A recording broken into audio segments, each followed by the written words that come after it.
And at this point in time, I'm going to turn the screen over to Frank Towson, and he can do the presentation of W124s and W210s, the E-Class cars. Two young-timer classics worth a second look. Great. Thank you, Jane. Let me get my screen share set up here. So this presentation is all about the W124 and W210 E-Class cars. And I call it two young-timer classics because in Europe, they typically call cars that are kind of right on the edge of becoming classics young-timers, whereas an old-timer classic would be something more like a 300 SL Gullwing or something like that. So the 124 is definitely a young-timer classic, and the 210 car is right on the edge of becoming a car like that. So if you're wondering who I am, I'm a member and board member of the Carolinas section of the Mercedes-Benz Club of America. And we cover all of Western North Carolina, the entire state of South Carolina, and the Charlotte area here in North Carolina.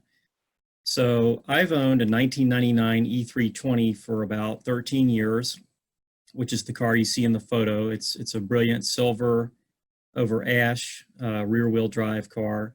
And I bought this car at our local Mercedes dealer back in 2007, and it had about 60,000 miles back then. It's got about 106,000 miles now. It was my daily driver for a little while in the car I drove through college, and it's been a really good car. And of course, I'm a longtime W124 admirer as well. The E320 that I have was my first Mercedes and my second car in my ownership history of cars. This picture is from 2011, and it was just at a little local car show that I took this car to, and the little white C-Class belongs to a family member of mine there. So love of Mercedes definitely runs in our family. So I wanted to do this presentation because I think these two cars are really great ways to get into the Mercedes brand and get into the Mercedes Club and enjoy these cars. I think that with a lot of the models within the 124 and 210 series, you have a lot of different choices of cars that are really enjoyable that don't cost a whole lot to purchase or own. So I think it's worth sharing. So in talking about these two cars, I think it's worth noting that they had kind of a tough act to follow with the 123 series cars. And we knew a lot of these cars in the United States as the 280E, 240D, 300D, 300TD. And this series of cars was sedan, coupe, and wagon. Mercedes made a ton of these cars and sold them all over the world, of course. And they're very popular in the US because it was a very well-built car that offered great fuel economy at a time when gas was a little bit higher than it is now, relatively speaking. So I know it's a little bit tough sometimes when we throw around a lot of the model abbreviations for these cars, but the W124 was the E-Class that we saw in the United States between 1986 and 1995. This series of car actually came out in 1985, and it was really the first Mercedes sedan known as the E-Class. The W210 was the E-Class that we saw between 1996 and 2002 in the US. And at this point, this is a car that became, I think, kind of defined as an executive class car. So if you think about maybe the CEO of the company driving an S-Class, this is a car that somebody still high up, but maybe not the top boss would drive in the company, is kind of how I look at it. But these cars came out in 1995, and then we saw them thereafter in the US. So one thing that I think is important about talking about these cars is that they had different markets in the US compared to Europe. And in Europe, they were engineered and marketed for a much broader audience of buyer. So I would say in Europe, a lot of these cars were primarily working cars. You saw a lot of them that were taxi cabs, police cars. In the US, of course, we had the old roadside assistance wagons that you might remember if you got a flat tire or had any kind of car trouble. I think a lot of dealers now are using some of the SUVs and things like that. But the E-Class, interestingly, is used a lot as a livery vehicle in Europe. So a lot of them are made into hearses and six-door limousines for the funeral industry. And Mercedes essentially builds a stretched out and cutaway version of the E-Class wagon where the whole back of the car is cut off, and they send it to a coach builder to build something like the car you see up in the right-hand corner. And this car was probably built by the company called Benz, which is B-I-N-Z, which is a longtime German coach builder that has made ambulances and hearses, and they started making some of the Mercedes wagons before Mercedes-Benz made their own wagons. But I would say the difference in the US was that the E-Class was more of a premium range of sedan, coupe, convertible wagon that was slotted in between the top of the line S-Class, and in the case of the 124, between the S-Class and the 190E, because this was before the C-Class was around, and now we know it as the car between the C-Class and the S-Class. So it's a really nice car that a lot of people would look at looking for a premium luxury car that's maybe not the top of the range, but still a really nice car. And so you might say, well, what are these cars now, the 124 and 210? Well, I'd say within these two series of cars, you have a lot of different models that you can choose from that would appeal to a lot of different tastes of people that like cars. They are generally reliable cars if they've been kept up and maintained. They can make great daily drivers, or a car that you can enjoy on the weekend, and just a fun way to get into owning a Mercedes.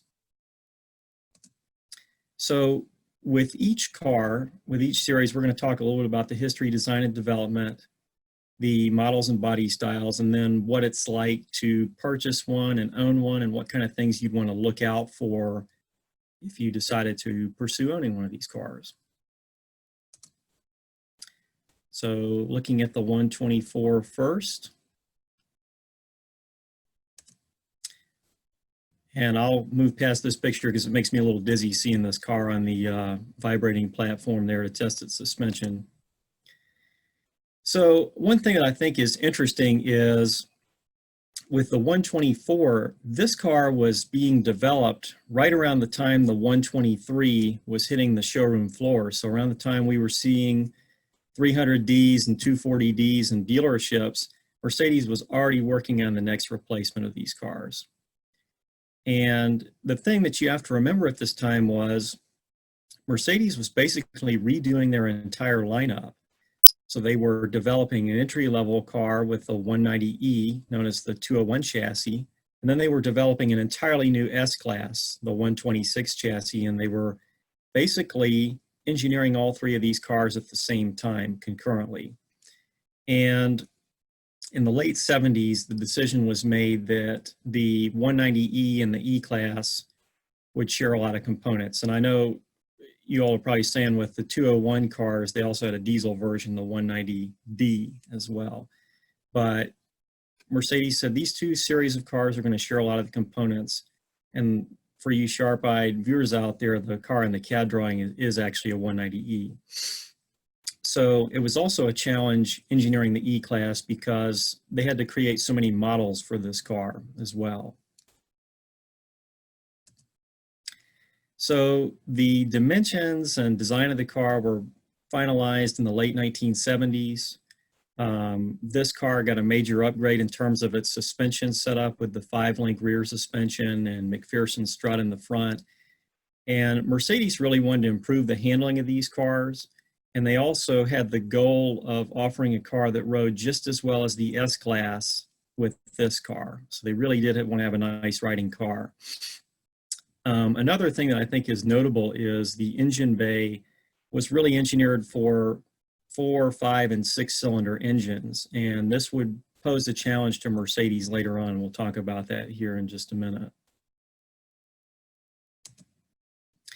So this is a page from the 1986 Mercedes E-Class brochure. And I think it's interesting how their marketing messages have changed a little bit over time. If you look at some of the older marketing materials, they talk a lot about engineering and building a solid car that you could keep for many years to come. And I don't think that their mentality has changed over time. It's just that some of the messaging around the cars have changed, and the language in this seems very serious to me too. You know, it's kind of funny, I think. This is a bit about some of their safety developments. This is from the 1994 E-Class brochure. So they really wanted buyers to understand that they were engineering this car to be very safe in terms of an accident. These cars had dual airbags before a lot of other cars had that in them. And I think that Mercedes was really ahead of the game on developing a lot of safety innovations for their cars at the time. And I think they still are in a lot of ways. So talking about design of these cars, I don't think you can really talk about Mercedes-Benz design, and particularly of these cars, without talking about the man in the photo, who is Bruno Sacco. And he was head of Mercedes-Benz design between 1975 and 1999. And he's actually standing behind a clay model of a 190E in this picture. But aerodynamics were really key in the design of the 124. These cars were actually designed by Joseph Glitzendorfer and Peter Pfeiffer under Sacco's watch. And they were really styled to meet what Mercedes thought were the more conservative taste of E-Class buyers at the time. And originally in some of the concepts and drawings of designs for the 124, Sacco had experimented with putting fender skirts, or what some people call spats, over the back wheels of the 124. And that was later ruled out because they, of course, thought it would be too unusual for a lot of buyers at the time.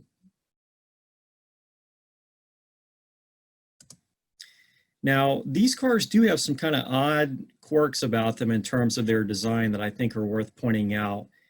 And one of the things I think is most unusual, and you'll see this on some of the 201s, some of the 190E cars, is that Mercedes did research at the time, and they found that it was better to have a rectangular shape for the driver's side mirror and a square shape for the passenger side mirror. And you can see in this picture that the two side mirrors are very different in terms of shape and size. And I didn't find anything as to why they found that that was better. That was obviously something that was not repeated going forward. The other thing is the full single wiper blade that these cars had. And that was something, if you have an R129 SL from the 90s, you'll know this because it has the big single wiper blade. Some of the Jaguars from the 90s had this as well.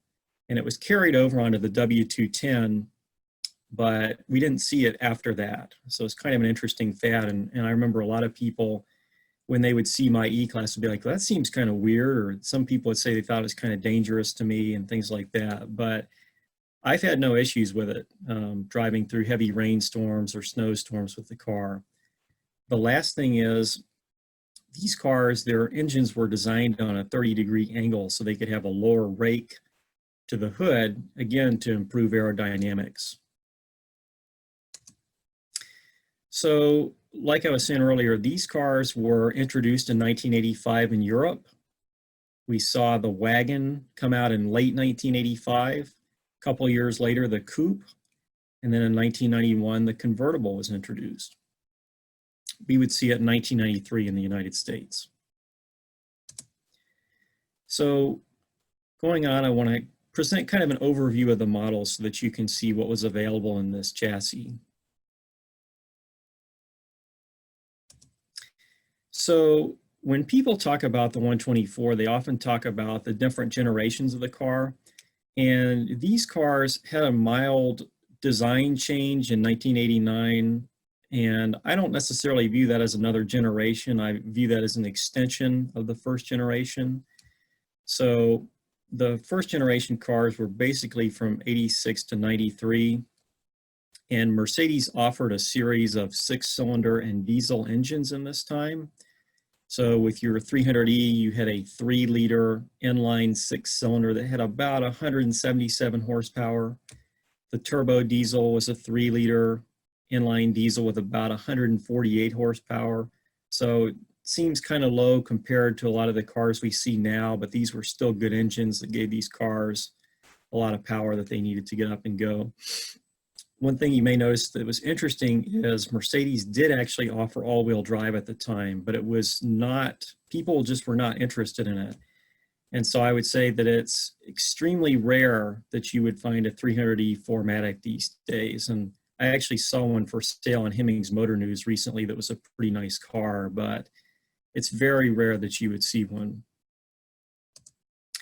So the second generation of the 124 was between 1994 and 1995, at least in the United States.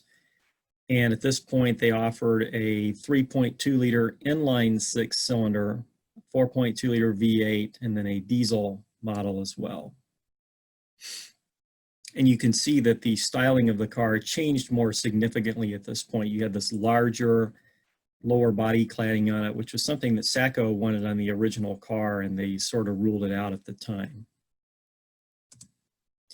The wagons basically followed the same timeline as far as their generations.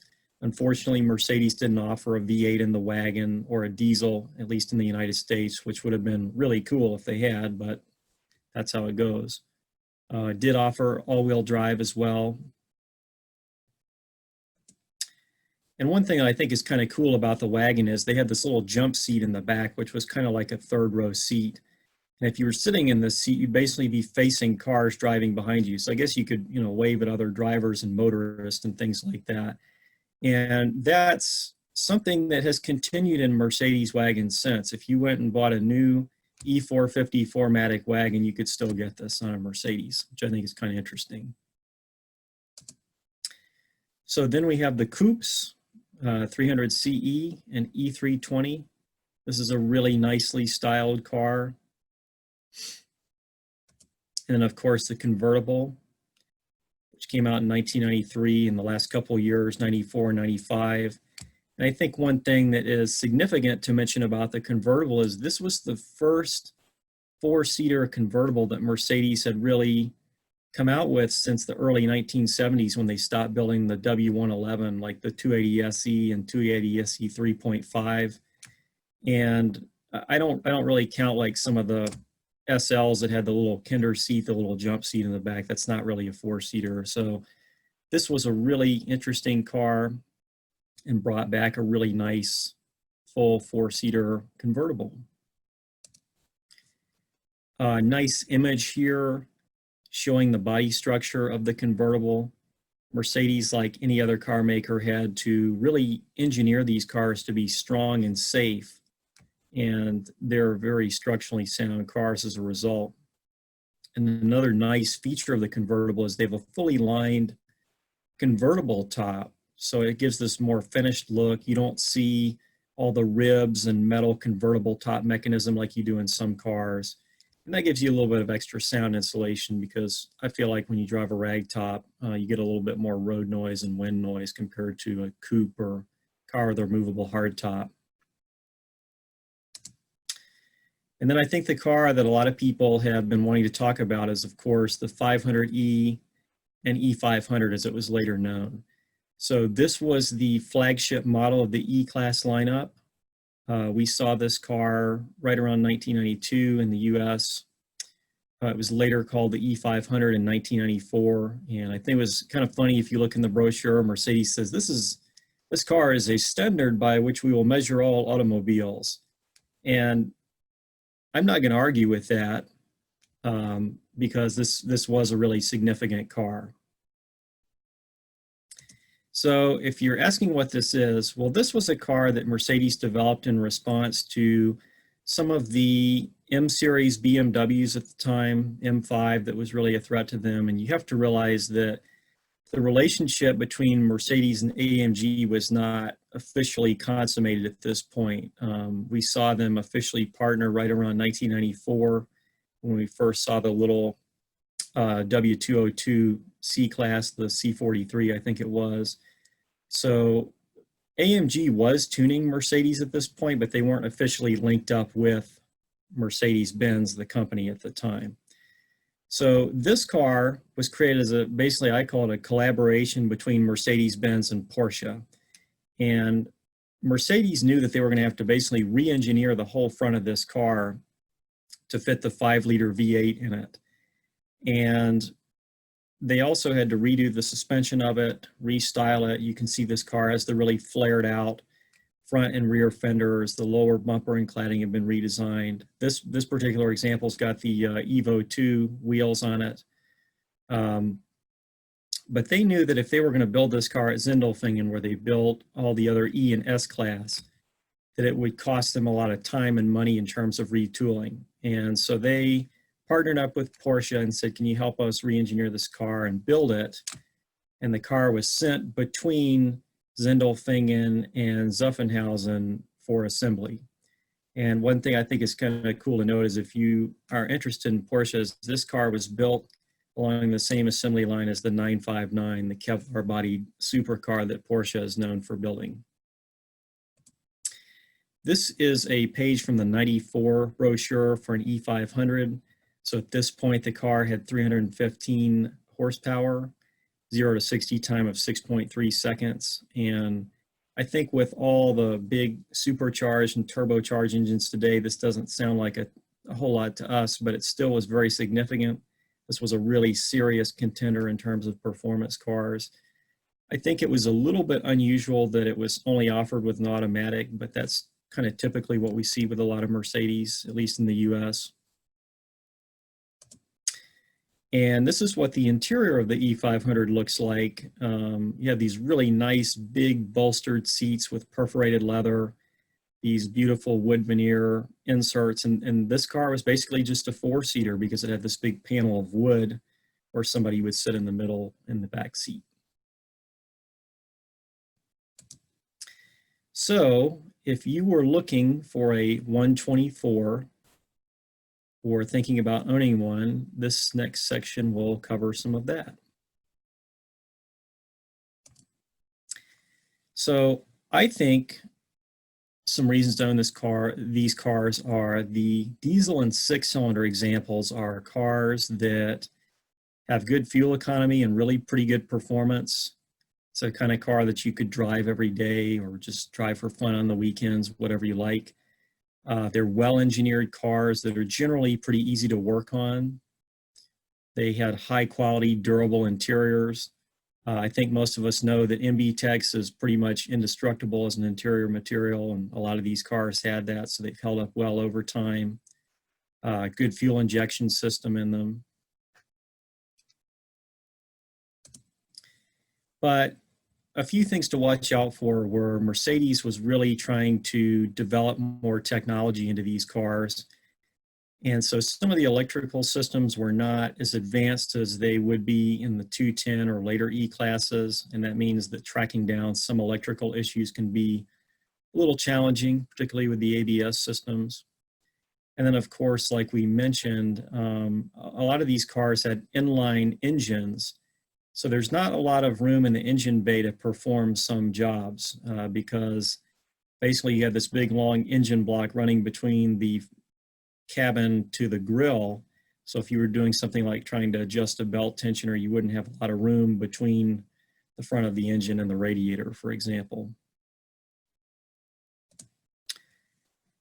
If you were going to buy one of these cars, I would really recommend if you're not super mechanically inclined like me, that you consult with either a good independent Mercedes technician, or there are actually some franchise Mercedes dealers that will have like 1 or 2 technicians that have maybe worked on Mercedes for 30, 40 years. And if you find somebody like that, is get them to look at one of these cars before you purchase it.